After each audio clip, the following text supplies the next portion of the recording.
you said, we've spent decades building American cities so that cars can go everywhere and kids can go nowhere, and I think that's a real tragedy. A related point, a lot of the reason I do what I do is because I want kids to grow up in an environment where they have independence and autonomy and they can move around freely.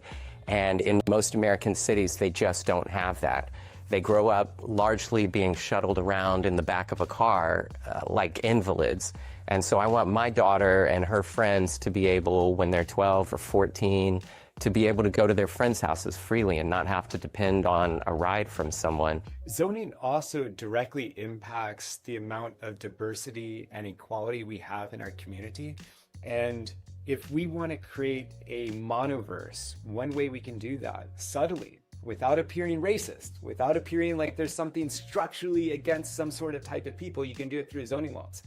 And it's sneaky, right? I didn't even recognize this until I started getting involved in construction like 10, 15 years ago.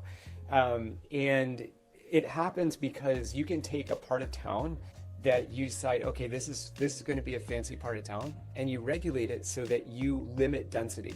So you have to have a huge portion of land that is going to naturally be very expensive. And that's the case in many neighborhoods here in Pinellas County.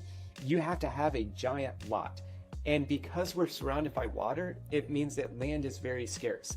And because it's scarce, it means it's going to be valuable. So if you're not willing to put a few $100,000 just in your land, you cannot live in that neighborhood. And so as a result, you're basically saying, this area is for rich people only. And what I think is kind of a crime is saying, then you do schooling based on the neighborhood you grew up in. So then you say, okay, this school, well, it caters to this neighborhood over here. So basically you get kids from a very similar background.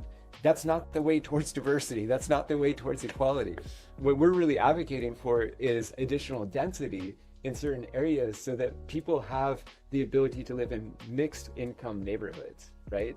That's good for everybody. It actually, there's been some studies that have been done on it, and it actually creates a healthier community in a variety of ways, including for things that are related to social ills.